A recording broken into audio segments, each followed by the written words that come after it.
Welcome to Schoenecker Arena as we proudly present high school girls basketball. Our 11th season of prep basketball coverage kicks off today with the inaugural St. Thomas Thanksgiving Tip-Off Tournament. We have two games coming your way. The first features the Holy Family Catholic Fire and the DeLaSalle Islanders. Hello everyone, I'm Mike Peden, joined by Mr. Mayak, Alex Nagel. And Alex, Holy Family is coming off their first state tournament appearance in school history in the 2A bracket last year. They did lose Molly Smith to graduation, but they have some pretty savvy returning players. Yeah, I talked with Ellen Thompson earlier before this game started, Mike, and she admits to me that they're a little thin. They don't have a lot of depth, but she is high on her returners. And they include Brooke Boland, Shay Thompson, among others. Yes, and I think one of the things, particularly with Spinner, Ellen Thompson wants to see her be more aggressive from a scoring standpoint. She has the ability, she has the height, and now it's just a matter of putting it all together. DeLaSalle came close to the state tournament last year, but Como Park knocked them out of the way. A pretty young team. They graduated 3 seniors, so in the words of Coach Carter, there's going to be some new leading scorers this season. And it's interesting you should mention that. I look at both of these teams, and when you stop and take a look at it, it's really a new era for both of these teams. When you look at DeLaSalle, you mentioned the seniors departing. Cameron Smith and Asia Wilson, for example, are now both at Augsburg. So they're really starting over when you look at it from a leadership standpoint. But again, I think there's reason for hope for the Islanders as well, because they've got a lot of good young returners coming with a lot of ability. And among them, Ayana Gardner, a lot of high hopes have been placed on her. Dakota Speedle will have to wait until December. But Tanisha Scott, DeLaSalle's head coach, really praised the work ethic and the development of Olivia Travis, the youngest of the Travis clan. And I think the other thing you have to remember, Mike, this DeLaSalle program has been around for a while, and they know what it takes to be in the mix of things when it comes championship time. And I wouldn't be surprised if we see this DeLaSalle team make some great strides as the season progresses. They haven't been to state since 2013, but they have a good chance of ending that drought this year, but we'll find out in March. Right now, we've got to get through November. The starting lineups are coming up in a moment. You're watching high school girls basketball. And welcome back to Schoenecker Arena. Alex, good to be back. It definitely is, Mike. It's exciting to start a new season. Some new faces, but it's always fun. Fun indeed. Let's take a look at the starters for both teams. For the home Holy Family Catholic Fire, they will start Brooke Boland, number 13, the 5'8 senior guard. Number 20, Leah Steiner, the sophomore guard. Number 24, Shay Thompson, the junior guard. Number 25, Allie Spinner, the senior forward. And number 30, Grace Conroy, the sophomore forward. The DeLaSalle Islanders will start. Number 4, Olivia Travis, the junior. Number 5, Mary Claire Francois, the sophomore. Number 10, Alexis Starr, the freshman. Number 13, Ayana Gardner, the junior. And number 15, Isabel Flory, the sophomore. As we noted in the open, this is the inaugural Thanksgiving tip-off here at the University of St. Thomas. It's a gathering of all Catholic schools, 12 in all, taking 2 games each today and tomorrow. And when you factor in other tip-off events, the MIAC has pretty heavy representation in season opening kickoff, so to speak. Yeah, it does. You look at the tournament going on at Hamlin right now, and this is the first year of this tournament here at St. Thomas. So I just think it gives the MIAC some more representation, and that's always a good thing. Both the St. Thomas and Hamlin events taking place this weekend. We'll be at Hamlin tomorrow for a couple of games, but looking forward to seeing how Holy Family responds after getting their first state tournament appearance a year ago. They ran into the juggernaut known as Plainview Elgin Millville in the quarterfinals. One thing that Ellen Thompson mentioned, when they lost that game to Plainview Elgin Millville, they really were in awe of that team. And they weren't the only ones, it turns out, that were in awe of Plainview Elgin Millville. But, I think when you look at from a Holy Family standpoint, when you lose a player like Molly Miller, who was such a big part of their offense last season, you really have to change some things up so you can get more balanced. I think over the course of the season, I think we'll be forced to do that.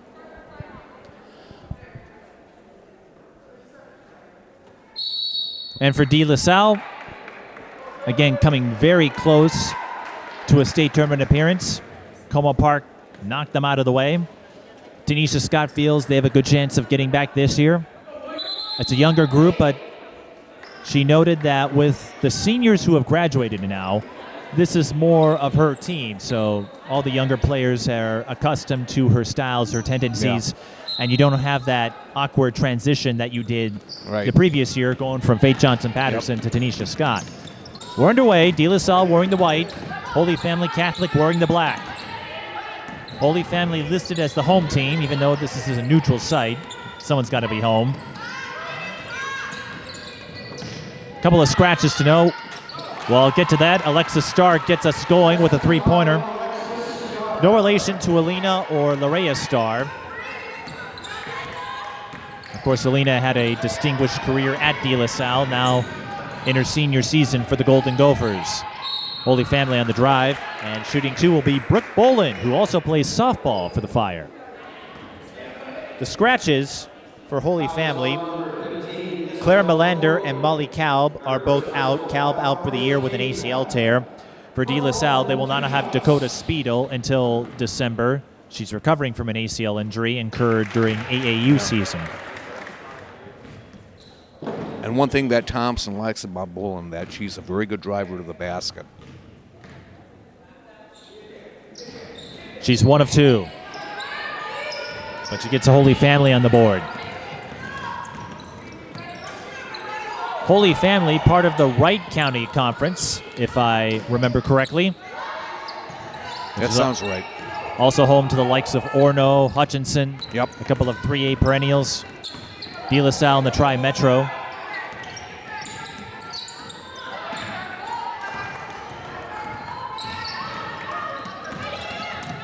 Olivia Travis losing the handle, but it was poked away by Allie Spinner. It will stay with the Islanders.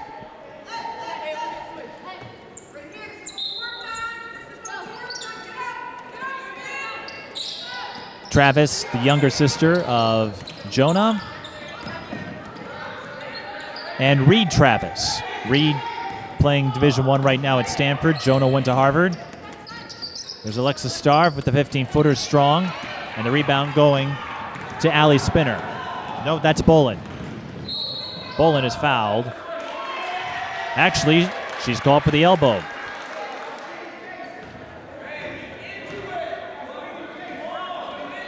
Foul is on number 13, Brooke Bolin. Her first personal foul, first team foul. That's her first. Ayanna Gardner came in midway through last season for the Islanders. Gave them a reliable bench option. Now she's going to be more of a leader. Flory for three. Short. Rebound by Steiner. Leah Steiner. Coast to coast. And the finish.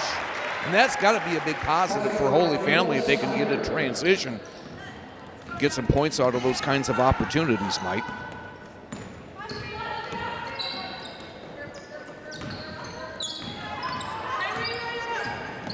Starr, pass intercepted. It's Bolin. She's got an open lane, but can't finish there. Flory stayed on her all the way.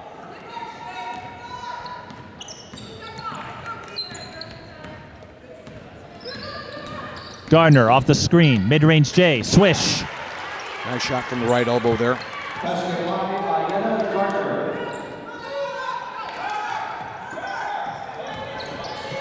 Holy Family facing a full court press from the Islanders. There's Bolin. Steps into a three. Pure! Holy Family up 6-5.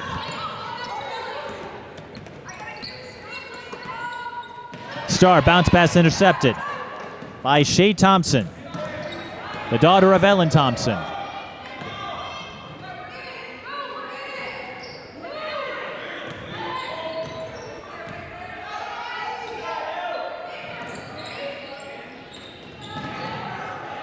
Thompson has it again. Gets bumped by Mary Claire Francois.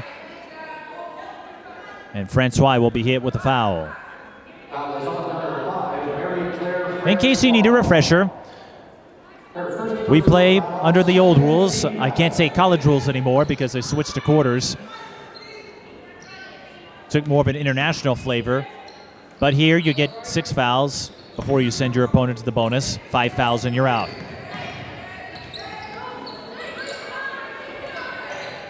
And we still play halves in this part of the country.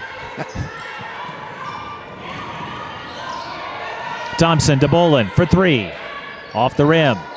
And the rebound by Travis. Gardner weaving through traffic. Goes up. Can't get the bounce. I thought for a moment Francois might be able to snare that offensive rebound, just couldn't quite get it. Steiner out to Grace Conroy. Now Bolin has it at the top of the key.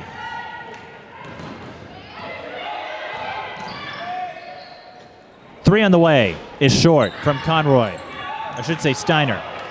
But Bolin with the rebound, and her drive is blocked. I think Travis got a hand on it. And our first subs are coming in. Number 35, Julia Kears, in for Holy Family. Well, Brooke Bolin, the 5'8 senior, seemingly doing it all here now for the Fire. DeLaSalle. Here in this first half, Mike. Bolin with 4 points early. Julie Gears, number 35, is in for the Fire. Gardner with the rebound. And number 22, Nurji Weems, the freshman, in for the Islanders. Travis, turnaround. And she's blocked by Gears.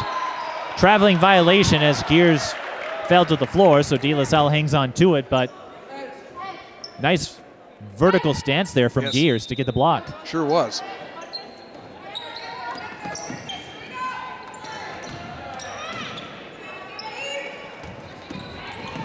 And still can't force the turnover.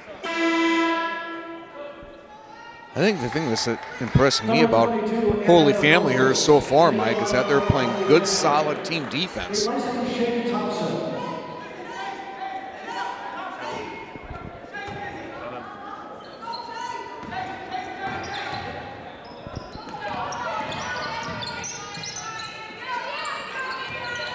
Anna Vakolskas is in the game for the the Fire. Gardner missing the tray.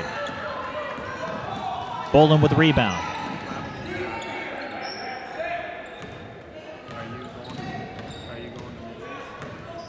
Steiner out to Bolin.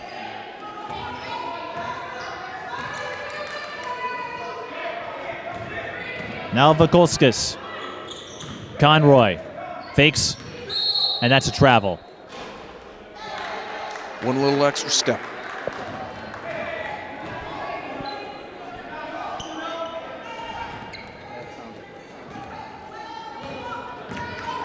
Still 6-5 in favor of the Fire. Travis in trouble, kicks out, Star for 3. Short. And that's going to be a foul, I believe, on Travis. I tell you, the whole family's done a really good job of neutralizing that middle. And you can see that DeLaSalle wants to try and work the ball inside if they can do it, but they're not getting very many openings. Certainly here in the early going anyway, Mike. Travis Teague with the first personal.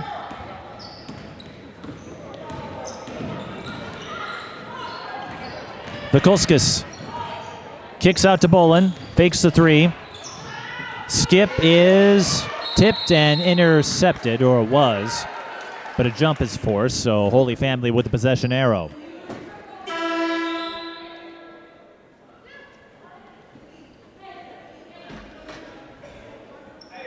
DeLaSalle has high hopes this season, and not just because of who they bring back. If you look at their schedule, they're facing a lot of top caliber opponents. Missing the mid-range J was Grace Conroy.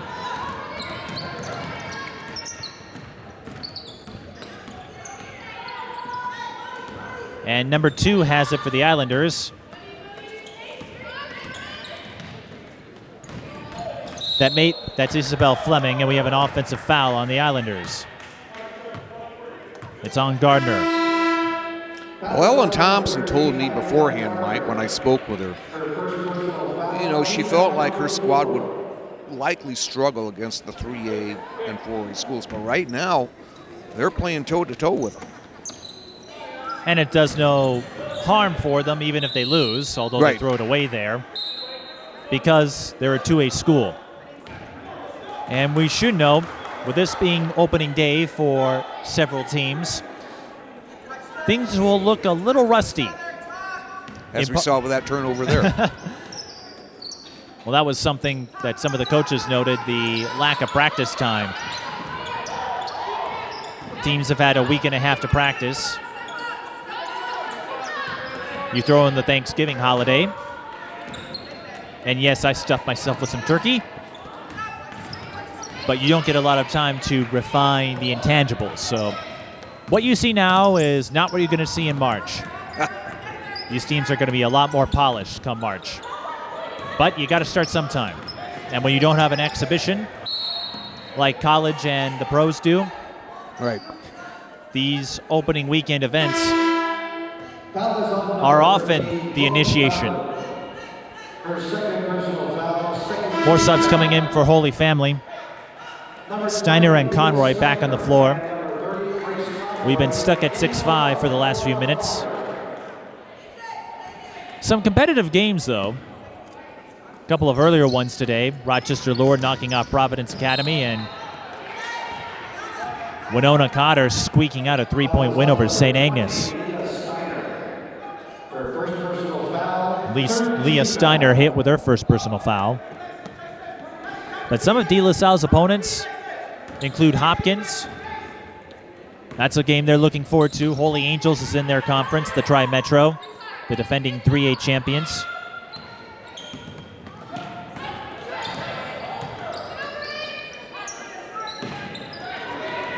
They get Shakopee and Orno. Gardner is fouled. She'll shoot 2. In fact, the Shakopee, Orno, Hopkins grouping, DeLaSalle is going to play all 3 in consecutive games.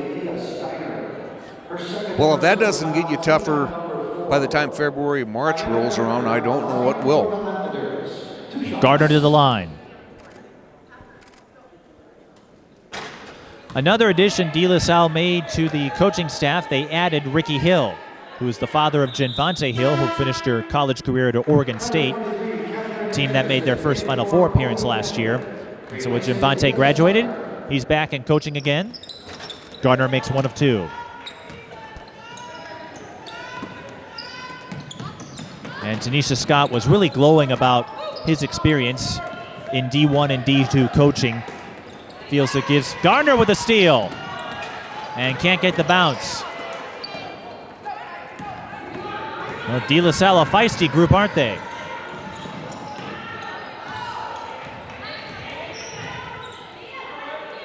Conroy to Thompson, who will reset. Julie Gears. Over to number 23, we'll get her name in a minute.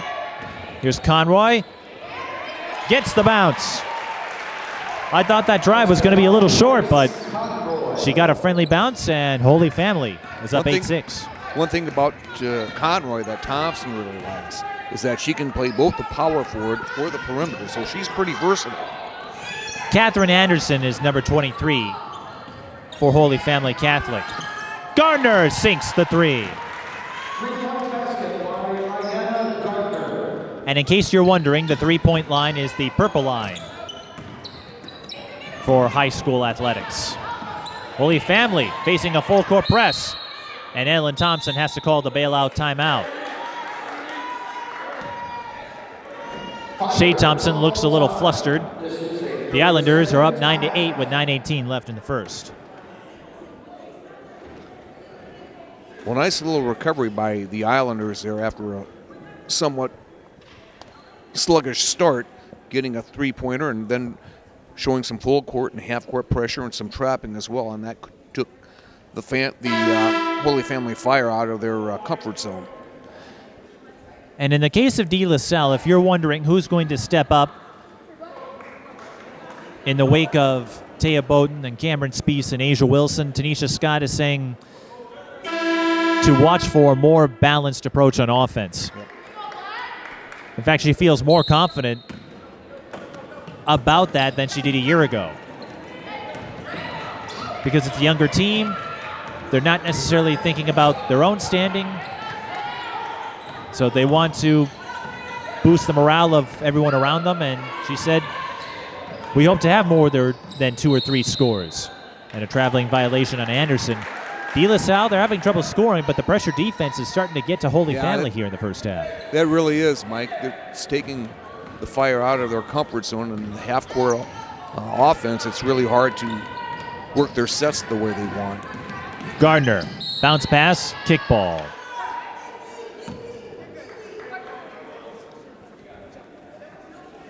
Ellen Thompson, a relatively new coach for the Holy Family Catholic Fire.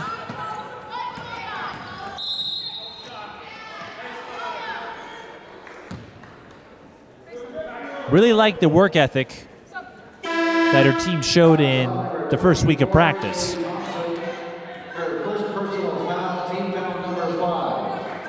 Shea Thompson hit with a foul. And Tanisha Scott, a long history of coaching. Started off as an assistant with Dana Joubert Hayes over at Blake, and then coached at South for 3 years. Now in her second season with the Islanders, the school where she graduated from, and led to a state tournament appearance back in 2001. Yep. Which was the first in that school's history. Of course, they've since gone to many state tournaments, won 3 with Faye Johnson-Patterson. Number 22, Anna Mikulskis, in the lineup for the Fire, replacing Catherine Anderson.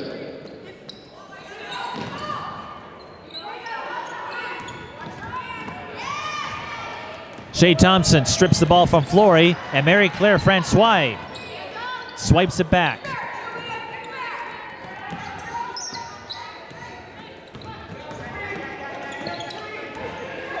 Fleming. Gardner lost it, and it's poked away by Mikulskis. And a foul is called on the Islanders. It's Gardner, her second. Foul is on number 13, Ayanna Gardner. Her second personal foul, 15th foul. Number 10, Alexis Starr. Number 35 for DeLaSalle is coming in. It's Nia Davis. Not to be confused with Nia Davis over at Baylor. 8:03 left in the first half, a low-scoring one, 9-8.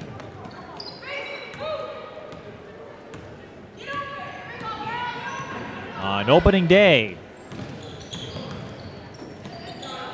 for girls basketball. The season actually started on Wednesday with Edison and Brooklyn Center playing, but for the majority of teams, action gets underway this weekend. Some will get underway next week. And in the case of one school, Maranatha, they won't get started until December 6th. A good job by Francois on that block down there, denying Conroy of the layup. Defense winning the day thus far. And Holy Family forcing the turnover. That was Julie Gears getting in there. Thompson goes up and is fouled. Will be charged to Weems. Shea Thompson will shoot a pair. Nice job by the junior, taking a chance and making a foray into the paint, drawing the foul, and now getting a chance to finish here at the charity stripe. Shea Thompson, the daughter of Ellen Thompson. Of course, her older sister Kendall now plays at Gustavus. You would know that. I would know that. I better know that. Being the Mayak extraordinaire that you are. Official kicks a little debris out of the way.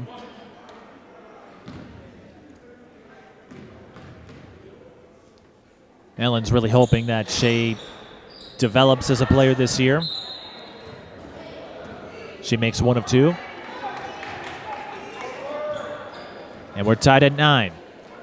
Now, I know you had to have been excited about the prep season getting underway this weekend, but now that it's official, I want to get your expert opinion on what is it like to have football back in Los Angeles. Well, I tell you, it's very exciting, at least from having the Rams back home where they belong, absolutely. Now, if they just start winning.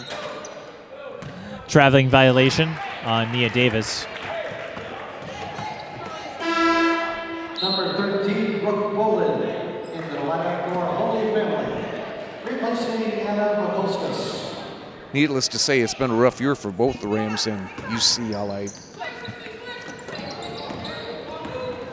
I had a chance to visit the motherland, as Alex calls it, in the WBA Finals when the Sparks knocked off the Lynx in 5 games.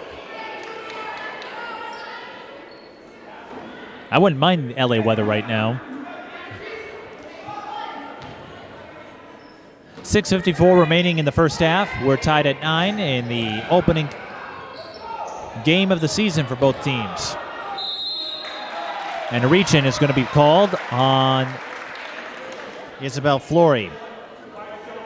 So free throws coming for Julie Gears. Number 15, Isabel Flory, her first personal foul, 6-foot sophomore that I'm sure Ellen Thompson hopes to see develop and get better and better, which I'm sure she will. And that last foul puts Holy Family in the bonus.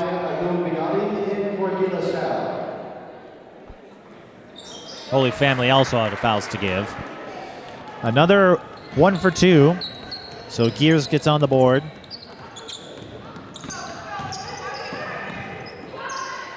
Three on the way is short from Davis. And Maya Agunbiade is in for the Islanders, number 23.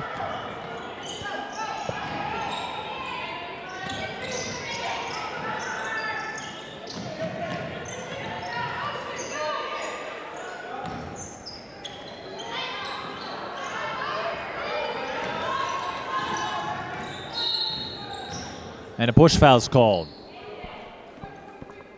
on Agunbiade. So 1-1 coming for the Holy Family Catholic Fire. Her first personal foul, team foul number 8.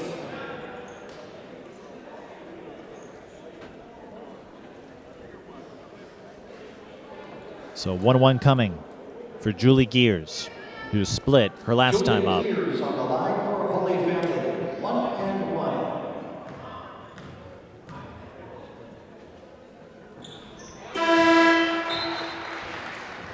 Number 4, Olivia Travis, returns for DeLaSalle. Well, while we're getting expert opinions from you, Alex, I'm wondering, who do you like in this year's field in terms of class rank? Because I figure Hopkins is going to be in there for 4A as Gears makes both free throws, but there's a lot of uncertainties with some of the other schools. The Angels kind of came out of nowhere last year. They could win 3A again, but I think this year, Mike, there's a lot more uncertainty, particularly in the Class 4A field, than there's been in a long, long time. I think Park Center should be at least have a very good shot at getting back to the state tournament.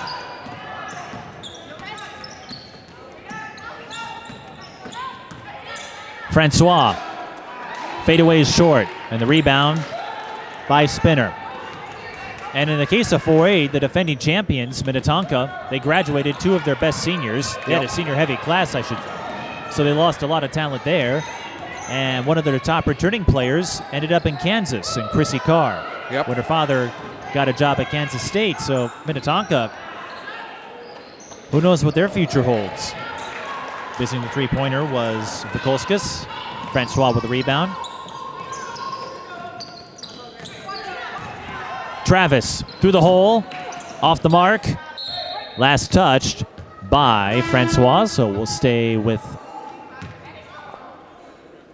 well, it was last touched by a Holy Family player, I should say. So we'll stay with the Islanders. That's what I meant to say. Travis. Oh, pretty one. Pulls off the reverse. Well, that's a flashy way to get on your board. Her first points.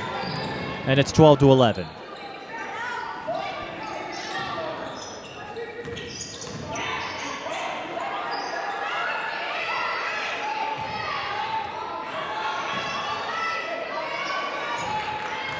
Thompson over to Conroy, and another foul. This one on Travis, I believe. Got a little too rough in the post in the views of the officials. So Travis picks up her second. Free throws coming for Allie Spinner.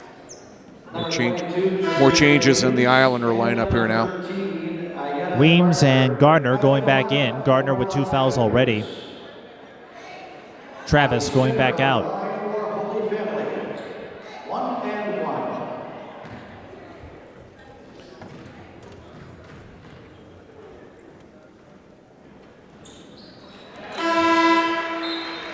Well, Spinner, as I mentioned at the top, Mike, Thompson's looking for her to make a few more baskets, be a little more aggressive from a scoring standpoint.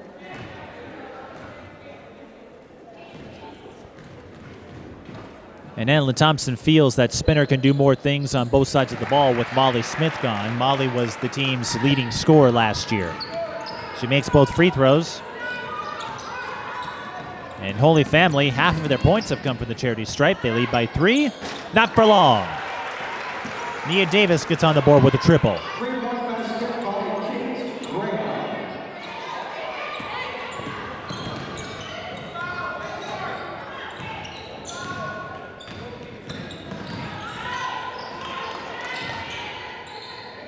Holy Family, can they answer? No, that's strong. Anderson on the shot. And a dead ball O board. Or was there foul? There was. I think it's going to go on Conroy.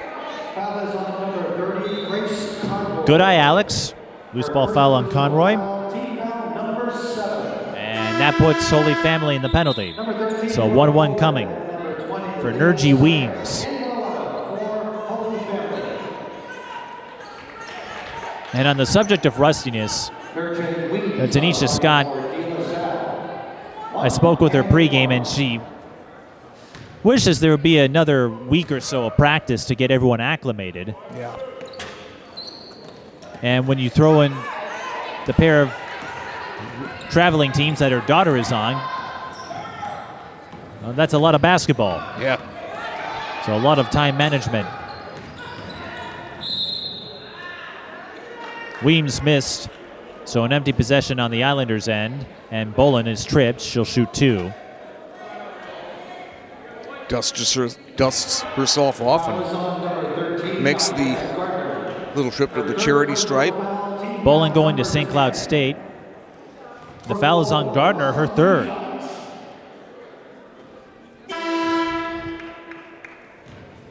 And foul trouble was an issue last year for the Islanders, if you recall, with their top players.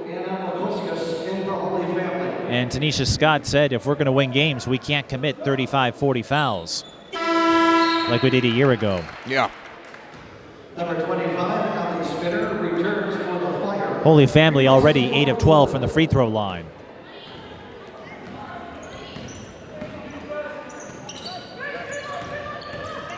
DeLaSalle 1 of 3.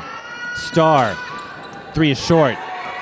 Offensive rebound and cleaning up the mess is Nergy Weems.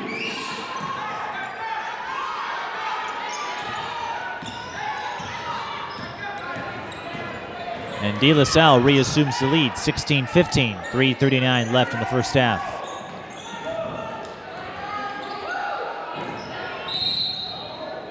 Traveling violation on Mikulskis.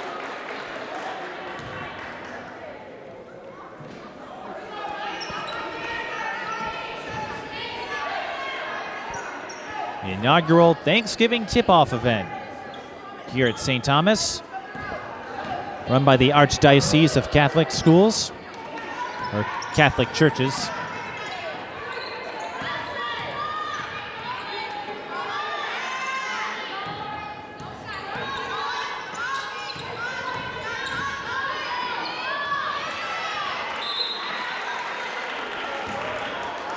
And DeLaSalle throwing it away there. Number 13, Brooke Bullen, and number 20, I see just a little bit of hesitation Fire. from DeLaSalle and their half-court offenses. We just saw in this last possession here, Mike.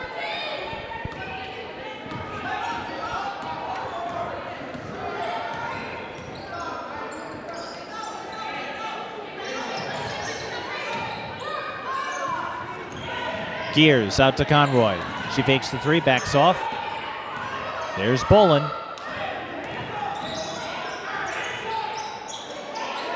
Skip pass. And unable to post up was Spinner. Weems playing her straight up. But Holy Family Catholic keeps it.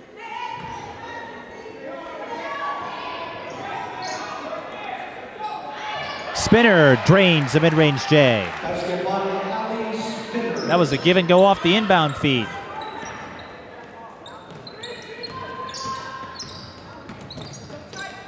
Agumbiade out to Davis or Kate Graham. We're going to confirm that at halftime. Weems gets her own miss. And Agumbiade, long two, can't bank it in. Weems almost got the O-board. Showing some signs of aggressiveness in the first game of the year. So far, I think Ellen Thompson would have to be very happy with the defensive effort her team has shown in the half court. And a reach-in foul is going to be called on Alexis Starr, so 2 free throws coming. And they will go to Brooke Bolin. Her first personal foul. Brooke Bolin on the line for the Fire. 2 shots. Bolin 2 of 4. Number 24, Shay Thompson, in for Holy Family, replacing Leah Steiner. Working on her mid-range jumper and her three-point shot. Might be headed to St. Cloud State.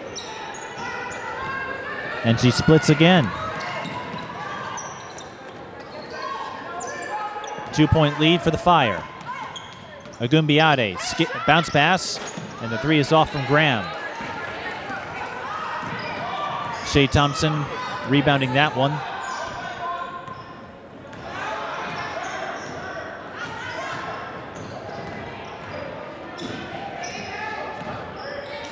Bolin. The skip to Gears ends up in an air ball. Number 22, Anna Makoskas, in for Holy Family, replacing 1:28 remaining in the first half.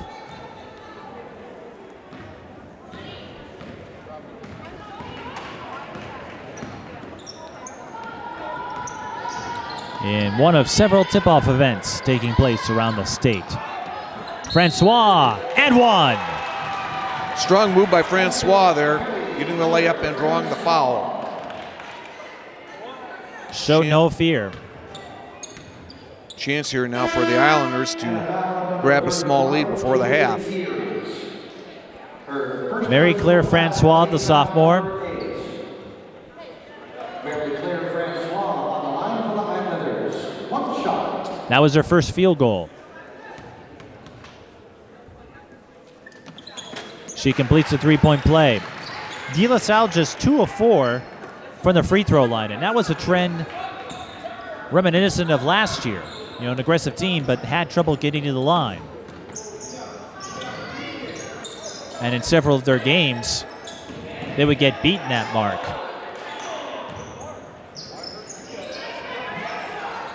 Long skip pass.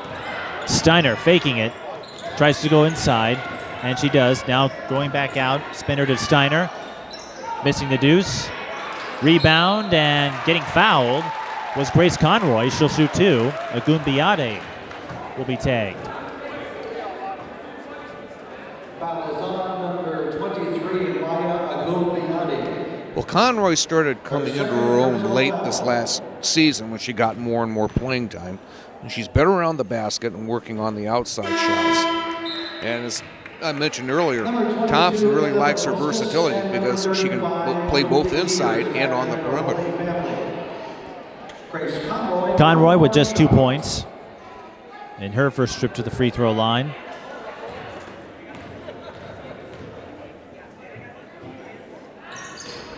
And she blanks.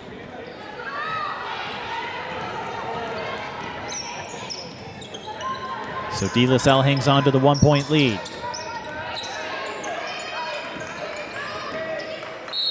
And Francois foul.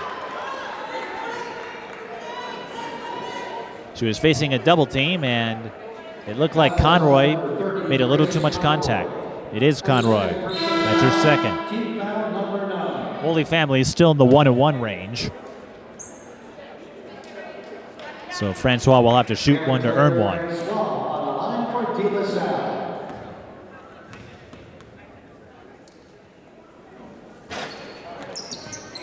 And she misses, so another empty possession for the Islanders.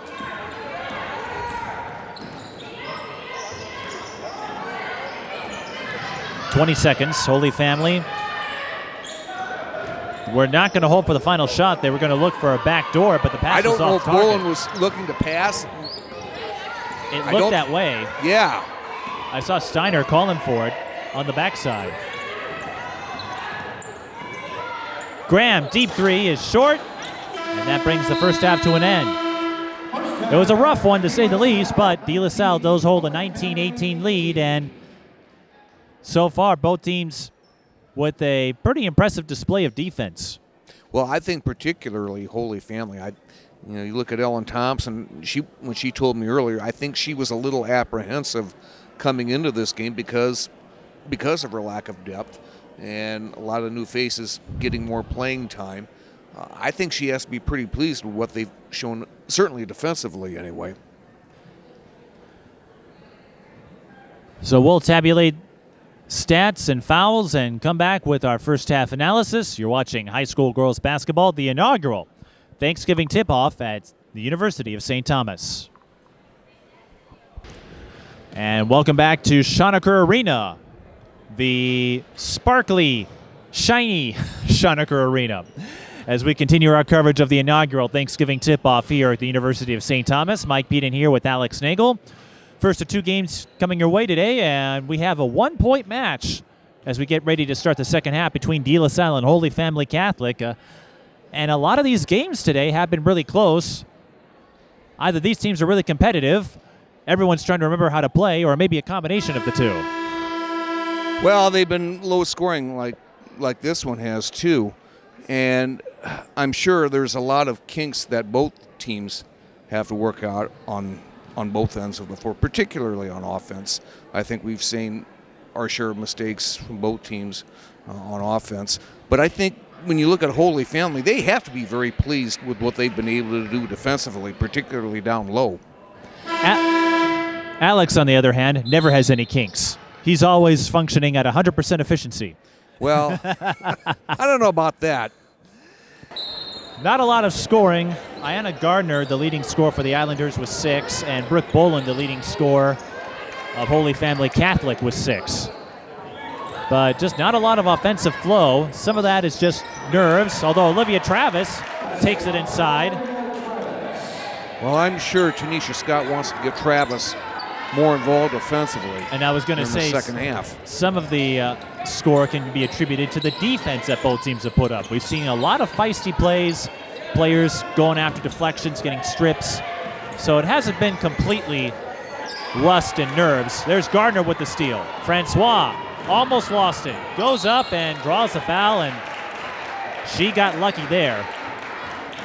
Shea Thompson stays away. I think Francois loses it, but she'll get 2 free throws. Fortunate indeed. Foul is on number 24. But Francois with a chance now to expand DeLaSalle's advantage here and get the Islanders off to a very good start here in the second half. But Francois has yet to make a free throw. One more shot. Number 35 for the Islanders is Kate Graham. Francois finally gets on the board from the free throw line. I say Francois, just a sophomore. She is. Again, a pretty young team for the Islanders. None of the starters are seniors, so Tanisha Scott will have some time now to really mold this team into her vision.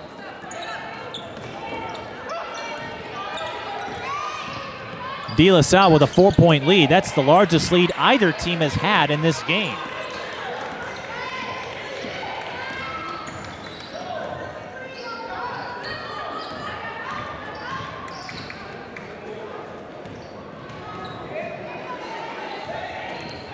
Holy Family, if you're wondering where they're located, it happens to be Victoria, Minnesota. Starr missing the 16-footer. And the rebound to number 30, Grace Conroy. Good job of boxing up by Bolin on that one. That allowed Conroy to get the board, and Bolin missing the triple. Steiner with the O-board. Holy Family almost lost it. They recover in time. Allie Spinner, her shot was long, but another O-board for the Fire. Thompson for 3. Bullseye! 3-point basket by Shane Thompson. We'll give Conroy a lot of credit on that last Holy Family possession. She saved a ball that was almost surely going out of bounds. Holy second chance, Batman. Sorry. I knew you couldn't resist. Abe is wondering, why am I still here? I'm here all week, folks. I'm here all season, actually.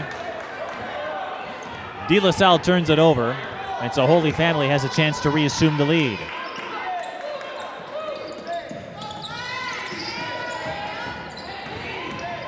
Bolin bounces over to Steiner, and that was last touched by Isabel Flory.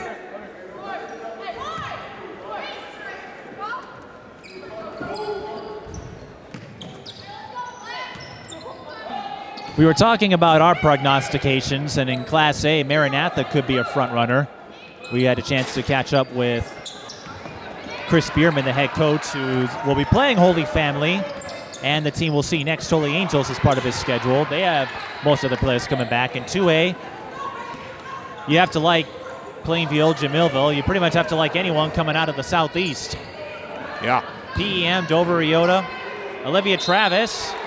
Well, she's showing more confidence now in the post in the second half. She'll shoot 2 here.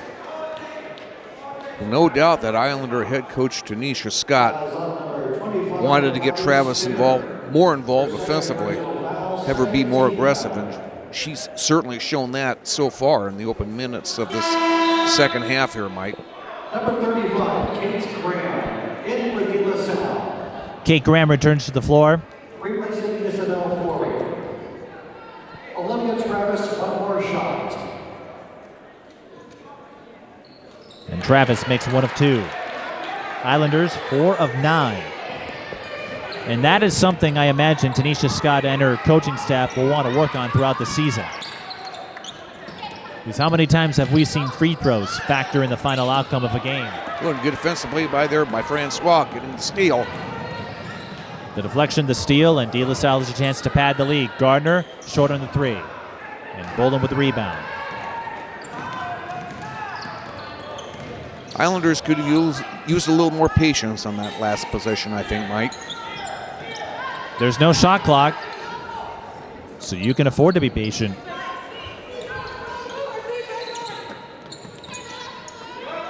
Three on the way. That bounces off the rim for Leah Steiner. Shay Thompson races in for the O-board. And the second chance battles being won slowly by the Fire, and Grace Conroy fires up the bench. The 3-point play chance coming. And a strong play by Conroy there, Mike. Getting the turnaround jumper off the glass and getting it to fall. Big play here in the early moments of the second half for the Holy Family Fire. Ellen Thompson loves the versatility Grace Conroy has exhibited over the last season or so. And one thing she said that Conroy's working on is being better around the basket. That play was an example. And that ball's going DeLaSalle's way, but we're tied at 23 with 14:05 left in the second half.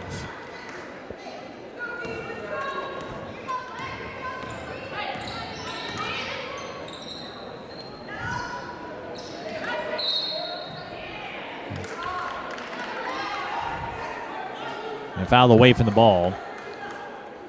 Speaking of Conroy, one thing that Ellen Thompson really likes about her is that she's so coachable. 22, Nurjay Weems. Her second personal foul, second team foul. Foul is on Nurjay Weems, much to her confusion. That's her second, and DeLaSalle turns it back over, and we have another foul.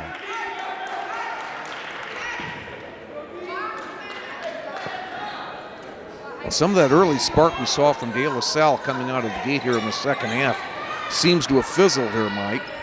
Let's see if they can recover. It's been a pretty even battle. Thompson to Bolin.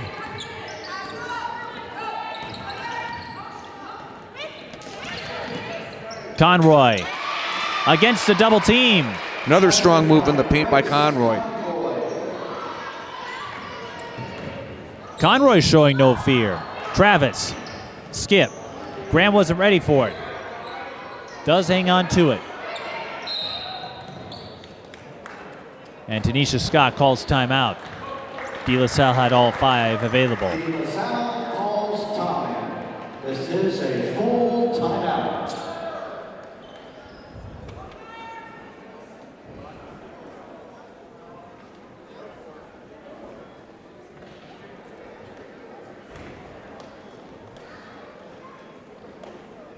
You look like you want to say something. I had something on my lips, and I just didn't know if I could put it together or not. Or if it was safe for TV.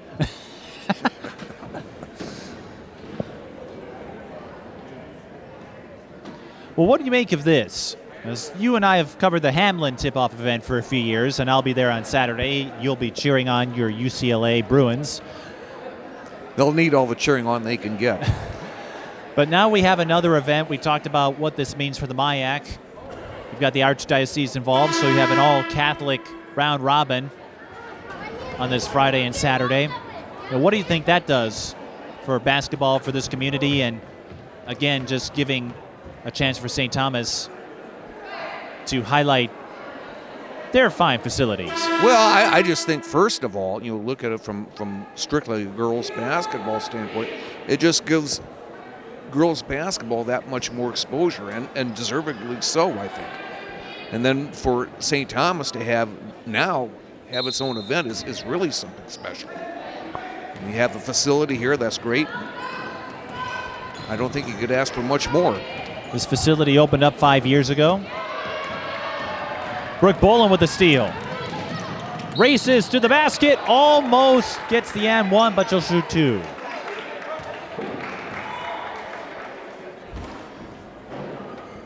Bolin mashed the accelerator there. Well, I tell you what, as much as Molly Smith was the leader offensively of the team last year, I think Bolin's more than ready to step in those shoes and carry this team as far as she can. What did you notice with that team a year ago? Because you had a chance to cover the whole state tournament start to finish as Bolin makes both free throws. That was the only time I really got to see Holy Family play last year in that state tournament. You could see a lot of potential there. Starr missing the 3. Weems corrals the long carom. Now Graham fires. No. Scramble for the ball. It's a jump. Holy Family with the arrow, but Nurjay Weems not apprehensive at all, even with 3 fouls. Number 22, Anna Kokoskis. In for Holy Family, replacing Shane Thompson. But Weems will go to the bench for now. Critical juncture, I think, for DeLaSalle, now down 4 as we're on the 12.5 mark, struggling offensively. And here's Bolin. She can't finish this drive either. She is up to 8 points, though. Most of them coming from the free throw line. Gardner. Almost lost her balance, maintains it. Starr for 3. That's strong. Bolin with the rebound. Gears. Back to Bolin.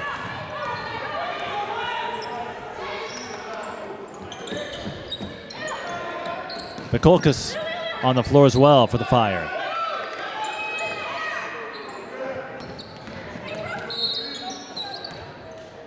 And a foul before the shot attempt.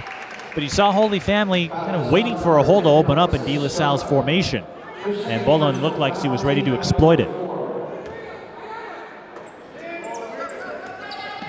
The foul's on Starr, her second. I thought that was a travel. But none is called. I almost thought she took an extra step there for a split second as well. Looks like Gears got away with the Euro step. Now foul away from the ball. It's on Francois. No, it's on Travis. And that's no, wait, on that's Travis now. Yeah, that is. But Holy Family can't get the inbound in. Travis with the steal, and she draws the foul. And it looks like it's going to be on Vikolskis. No, it's on Gears instead. That's her second. Travis with that strong body build, you can see how hard she is to defend down low. Travis was the player Tanisha Scott highlighted, having a really strong summer. Feels like this is her chance to have a breakout season. And if you're wondering how long it took for them to recover after last year's section final loss to Como Park, Tanisha said she got over it right away.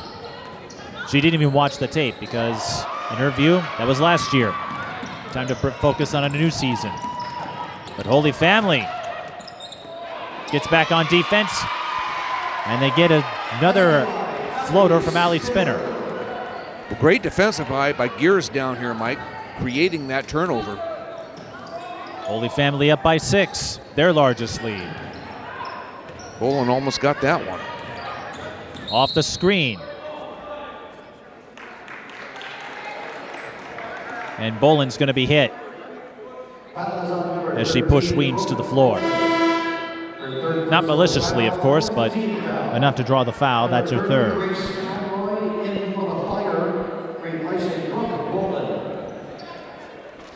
And with 10:44 left in regulation, the foul tally could come into play here.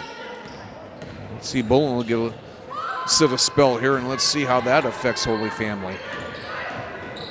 Gardner through the hole, comes up short. Rebound Spinner.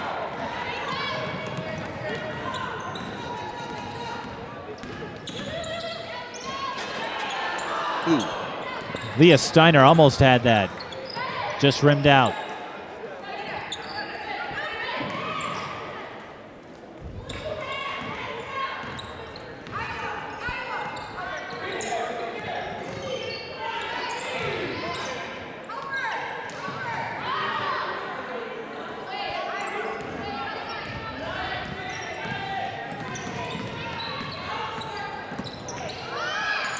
Thompson looked like she was going to fake the three.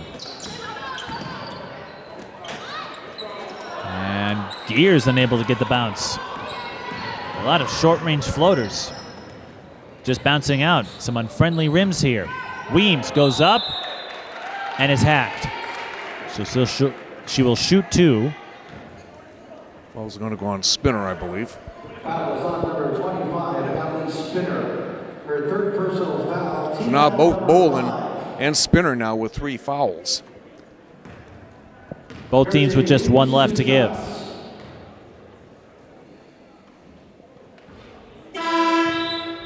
Number 13, Brooke Peden, returns for the foul. Weems with just 2 points. And DeLaSalle still struggling to hit the free throws. Holy Family 11 of 18. And I'll give you DeLaSalle's tally once Weems makes the second one. She blanks. Francois reaches in for the rebound. Starr missing the triple.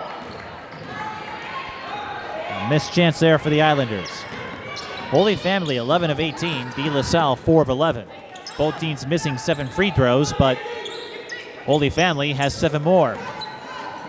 And with a Those missed free 6-point throws game. can come back to bite you. Well, 6-point game. You do the math. Weems went for the steal. That's going to leave Bolin open. Swish. Basket by Brooke. Weems went with the high-risk play, and Bolin Thompson the perhaps reward. rolling the dice a little bit, having Bolin back out there with those 3 fouls. But it paid off there.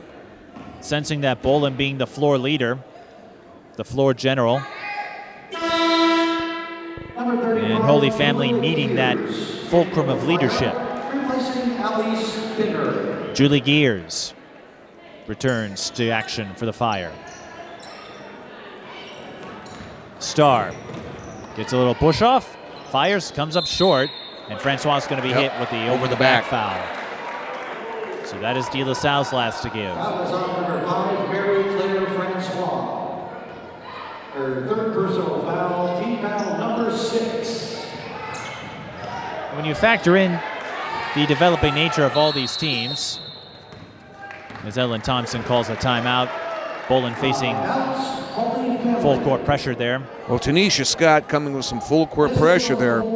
Down 8 here, the 8:48 mark. They've got to find some sort of spark to close that gap a little bit. And they haven't found much on offense. Just 4 points thus far in this half.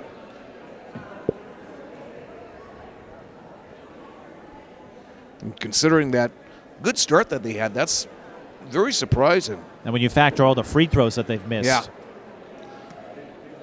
which was a bane of their operations a year ago. Yep. You can bet that Tanisha Scott will have them working hard on free throws this coming week in practice. DeLaSalle does have another game tomorrow. In fact, all the teams do.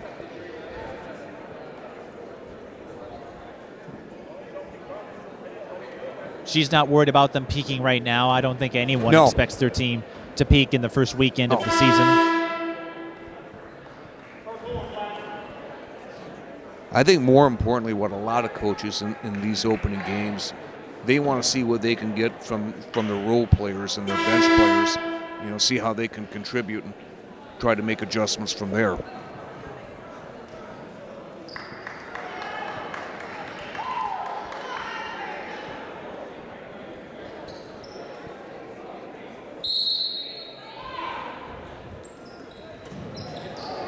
Denisha did say she doesn't have to remind her returning players about the heartbreak that occurred a year ago, losing a close one with Como Park in what was a pretty thrilling rivalry last year.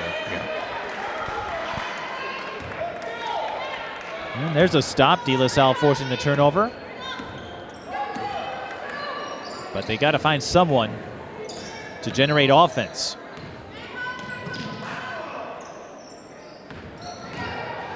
Weems goes up, and it looked like Gears altered the shot.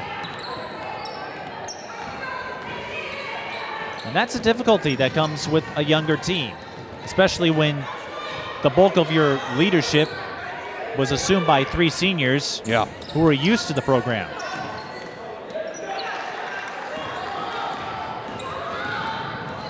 That could be a developing side plot as the season progresses. Star, deep 3, that's short. Bolin with the rebound.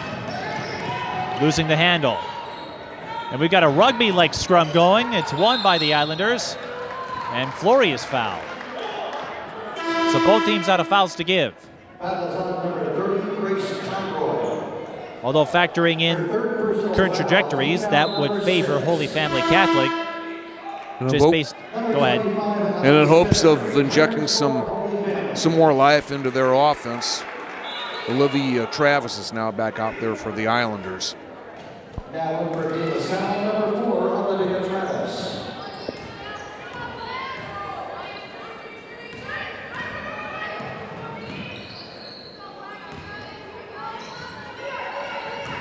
Francois kind of got caught in no man's land there. I think she was too far underneath, and she didn't realize it until it was too late. That's exactly what happened. Floor awareness, a big intangible if you want to succeed in the post. That's something that Bolin missing the three-pointer. Offensive rebound for Gears, no putback. And the weak side rebound by Flory. Travis in trouble. Jump ball, DeLaSalle with the arrow. I'm going to say floor spacing was a trait always preached by our late friend Tony Gear. Number 30, Grace Conway. Oh, he would always have something to add. Replacing Julia Gear. 7:04 remaining in regulation. 31-23 our score. Abe is still awake, we hope. Travis, up, no. Grace Conroy with the block. Well, so far, Holy Family has done the job on defense. And looking to get that potential dagger, and they haven't come up with it. Steiner missing the 3 there. Travis, that's a travel.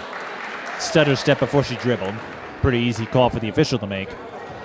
I'm sure one of the disappointing things for Tanisha Scott, at least so far anyway, from an offensive standpoint, is that they really haven't had that many transition opportunities, Mike. That was the one thing I was looking for today coming into this game, and it just hasn't happened for them.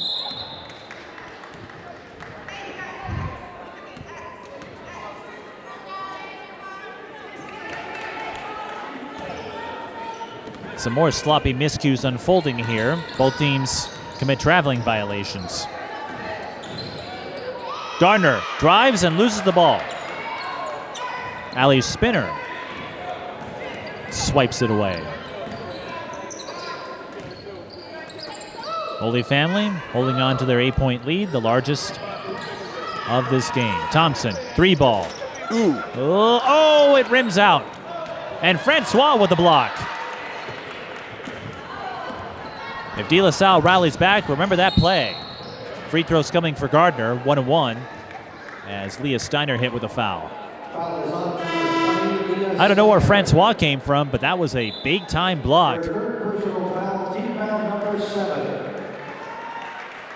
prevent the putback. Well, DeLaSalle has been pretty fortunate here that they're not staring at a bigger deficit than what they are right now. As we noted, Holy Family with several chances to put down the dagger, unable to do so. And another missed free throw. DeLaSalle shooting 33%, 4 of 12.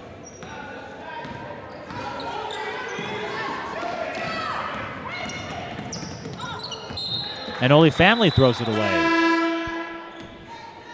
Number 35, Kate Graham, returns for the You can tell it's the opening game of the year. Alexis Starr. Again, both teams are going to be far more polished in yeah. March, and that's the case with everybody. As we noted in the first half, no preseason, not a lot of practice time for anybody. Another wasted possession opportunity for the Islanders. I think they could have been a little more patient there. And it's those things that I'm sure make Tanisha Scott want to reach for that bottle of Excedrin. And a blocking foul is called on Olivia Travis. And that will be her 4th. Foul is on number 4, Olivia Travis. Her 4th personal foul, team foul number 7. That will send Shea Thompson to the line. Number 22, Anna Makoskis in for Holy Family. Number 22, Gertrude Weems in for DeLaSalle.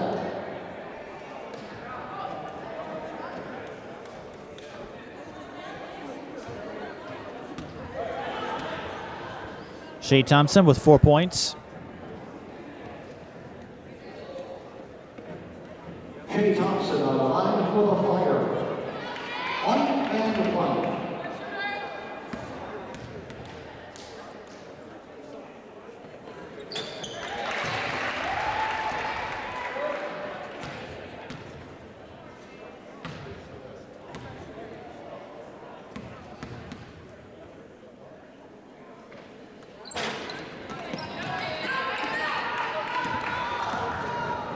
She makes 1 of 2.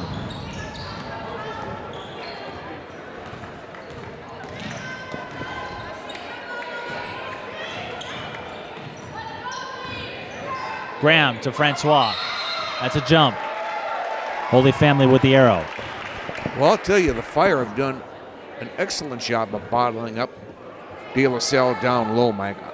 You got to give that young Holy Family team a lot of credit for being able to neutralize the size that DeLaSalle has down low.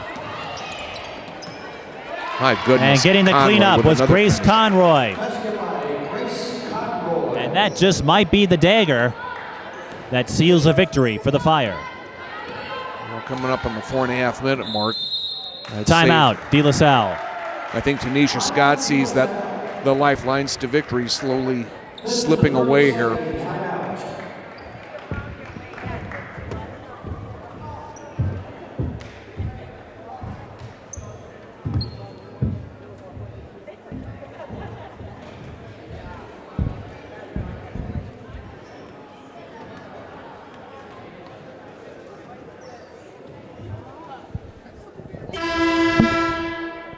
Wanted to take advantage of this stoppage to mention a service project that Holy Family Catholic will take part in later this year. And they do one every year, part of their curriculum. So the team service project will be writing and sending Christmas cards to wounded soldiers over at the Walter Reed Medical Center. And Spinner and Steiner are also on the National Honor Society of Holy Family nice. Catholic. And Bolin will be going to St. Cloud State to play softball next year. Yeah. Wanted to get those notes in. And especially at these Catholic schools, service projects are a huge part of the regimen for every team. And that's not to say the public or non-denominational schools don't do those as well, but Francois drawing the foul. But it's a good initiative that reminds you that it's not just wins and losses that define your character while you're in high school. There are bigger ways to make a difference. Yeah. Francois hitting the free throw, and that's not something we've seen too much of with the Islanders today. It'll definitely take some of the cobwebs off the DeLaSalle basket that had been gathering here over the last several minutes. I'll say this about Shawnee Arena, the speakers work really well. Without the noise-canceling headphones, it's really loud. Yeah. Francois makes both free throws. That's not a sentence I've said at all until now. So it's a 9-point game again. And another Francois steal. pokes it away. Garner with the steal. DeLaSalle needs baskets. They need them quickly. And Garner is fouled. Good job by Garner getting in there in transition. And again, that's one of the things that DeLaSalle, at least so far today, has not been able to do. Get into transition and get to the line. And Gears picking up her fourth personal foul. Whatever Tanisha Scott told her players at the timeout huddle has seemingly energized this group. Number 13, Brooke Bolin, returns for the Fire, replacing Julia Gears. And it doesn't matter what the final score is as long as you're ahead. So this is going to be a low-scoring game, but you don't always have to break 100. Now, DeLaSalle making their last 4 free throws after missing a bevy of them, so they're up to 50% now. It's a 7-point game. And now Holy Family can't relax just yet. A big miss. Leah Steiner was open, missing the long range 2. Garner looking to push. Here she comes, goes up, Wow. and one! A huge swing of momentum for the Islanders. DeLaSalle finally finding some life here on offense, and Garner's been the pulsator of that.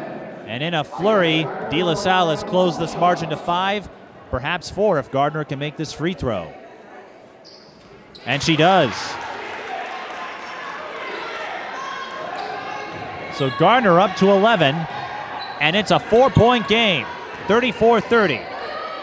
DeLaSalle applying the full court press again. Holy Family gets past the timeline.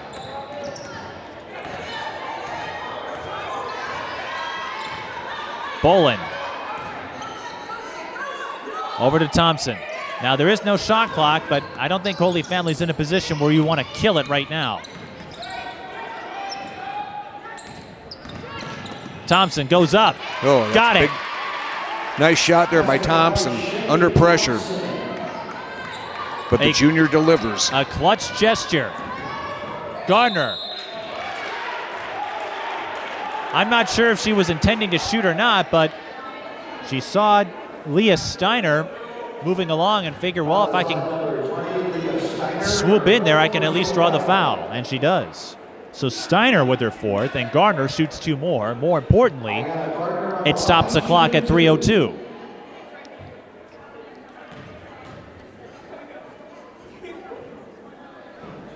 Well, Gardner, the junior, suddenly taking the reins of this Highlander offense and making the most of the opportunity. Chance once again to get it down to a 4-point deficit. Gardner, the daughter of Clayton Gardner, one of the coaches on the DeLaSalle roster. You may know that Clayton was formerly on Maranatha. Uh-oh. Steal by Gardner, but she walked. No double dribble, but it's a turnover nonetheless. She did make both free throws, as you saw, so it's a 4-point game at least, so DeLaSalle still not out of this, although they really could not afford that, and a timeout's going to be called by Ellen Thompson. Wow. To avoid the 5-second call. Holy Family had 3 left. You might as well use them. Yeah. Well, DeLaSalle waking up. They were stuck in a lethargic slumber for most of the second half, and Anna Gardner has other ideas. Well, she really took the reins, as I mentioned here, of this almost moribund DeLaSalle offense and really brought it back to life. And now with just under 3 minutes remaining, down only 4 points, there's a ton of time to bring this all the way back. And you look at Holy Family, too, when they were up by 9. I thought they got a little complacent, maybe. They missed some shots, some easy shots. I wouldn't necessarily call that complacency, though, in terms of missing shots. Yeah. But you are right in the fact that they had a lot of chances to throw the proverbial dagger down. Yep, and they didn't do it. Missed the target. Yep. Number 10, Alexis Starr. This is the opening game of the season for both teams, and we've seen that rustiness show up on several occasions. Yep. I wouldn't say Holy Family was complacent because they were really pushing hard. I just think DeLaSalle has found another gear in terms of their aggressiveness. In either case, however you want to interpret these events, we've got a 4-point game, and as has been the theme throughout this opening day here at St. Thomas, a lot of nail-biting games. Not a lot of highlights, but all that matters is the W. Well, new life here for DeLaSalle just when all the lifelines were running out. Now they've got to get a stop. Well, even with no shot clock, we still have a long way to go. 2:45 left and only a 4-point deficit. That can be made up easily.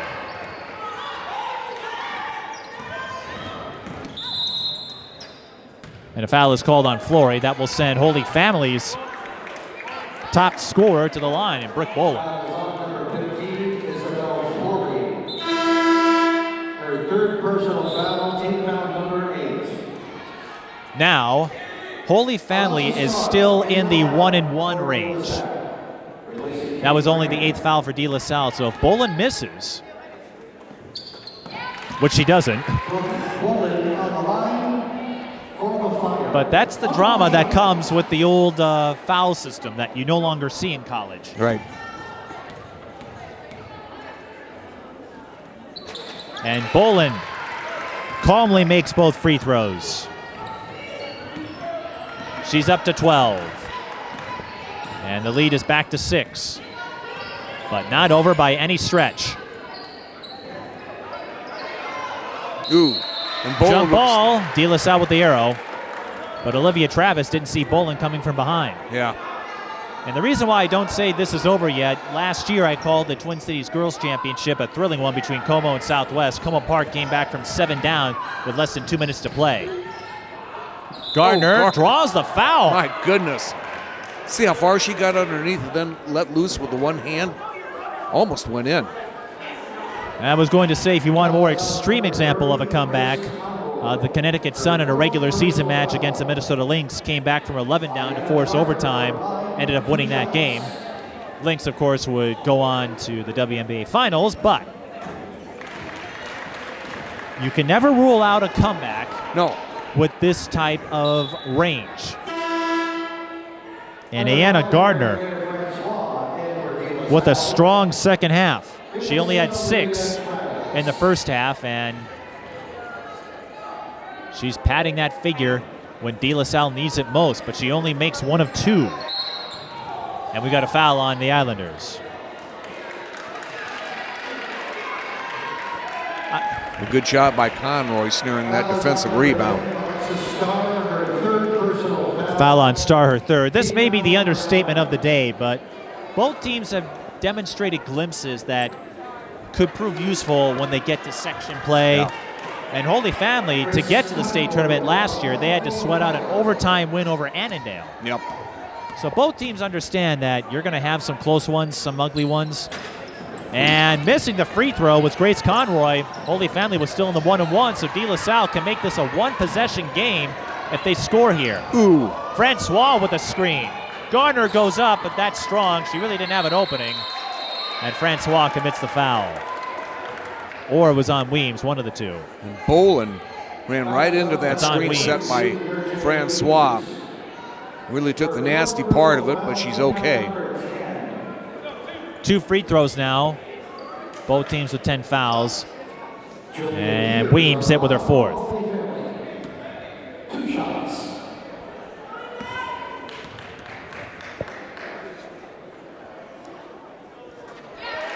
Allie Spinner making the front end. And as much praise that went to Molly Smith last year, Ellen Thompson said that Holy Family wouldn't be where they are without the contributions of Allie Spinner, who makes both free throws. Holy Family 16 of 24, and if they hang on to win. And Bolin bails out Gardner with the foul.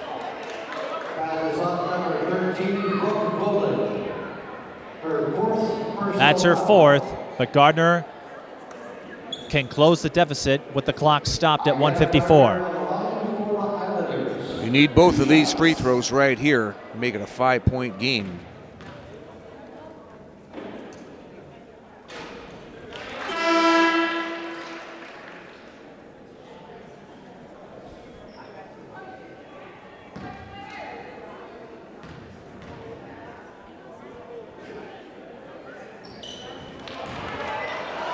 And she does get both. DeLaSalle upping their free throw numbers. They are over 500 now, or 50%.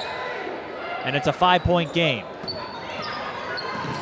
But DeLaSalle in a predicament here. A lot of players with 4 fouls, so I don't know if you can play foul and chase. Holy Family, they'll happily keep this one away with a 2-possession lead. 1:33 to go. 40-35 our score.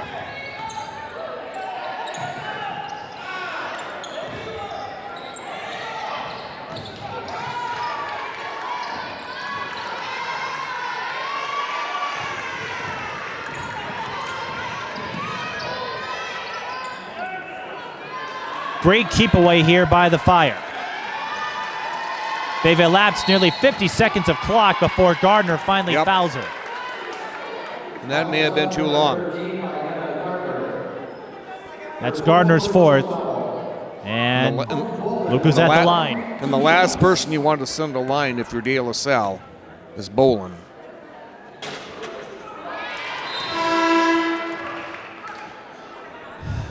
I know it bothers some folks not having a shot clock and seeing that kind of keep away, but great teams make the most of the rules they are dealt with. Bolin makes both. That might be enough as the lead is pushed out to 7. We won't be doing post-game interviews for this contest because we've got to get the next game going rather quickly. And Graham missing the 3-pointer. That would have been huge. And it looks like Holy Family will hang on. So the team that thought they might struggle against some of the higher class opponents. And a traveling violation on Conroy. Yeah, she took an extra step and knew that she did it as soon as she did it too. Dragged her foot, and DeLaSalle has a lifeline. Can they make the most of it?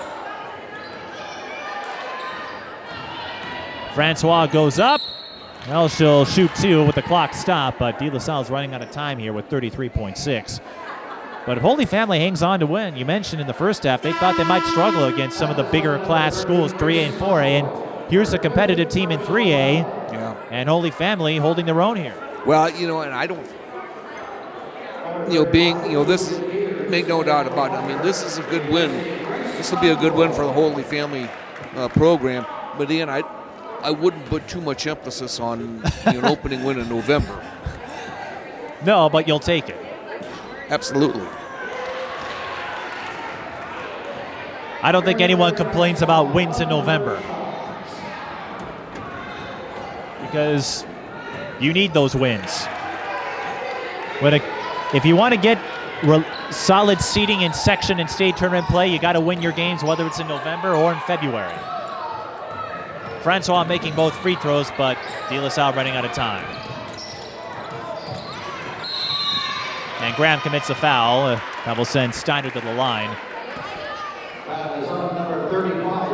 And Holy Family, they're going to get more tests being in the Wright County Conference. That's where Orono and Hutchinson are. Waconia, solid team over there.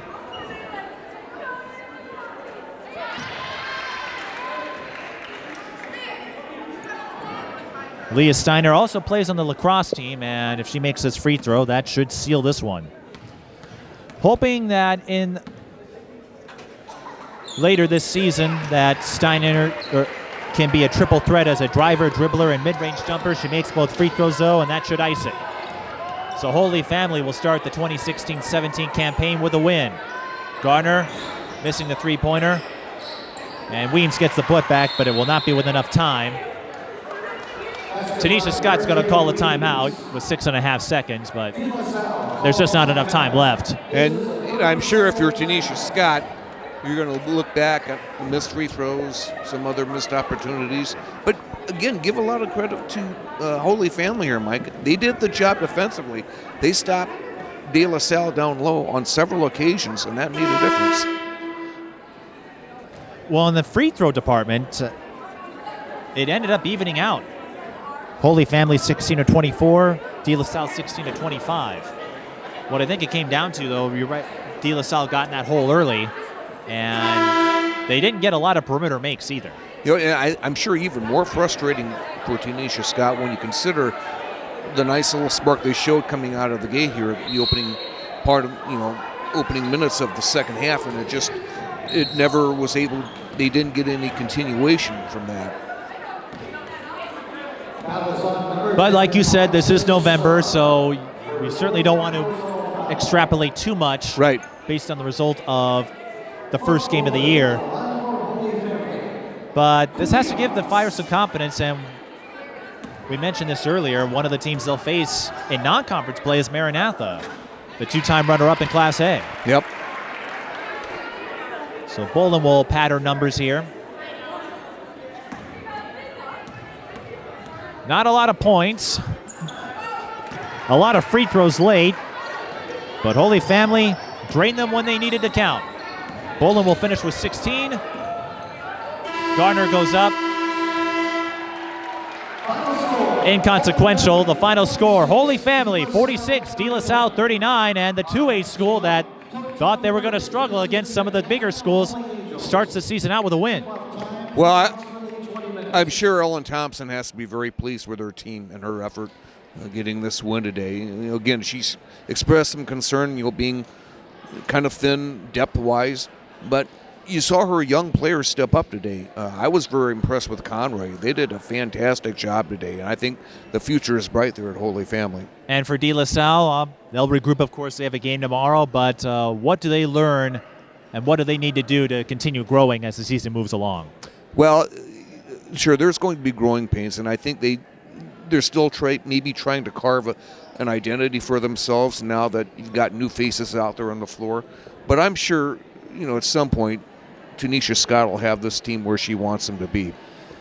Brooke Bolin and Anna Gardner finished with 16 points apiece.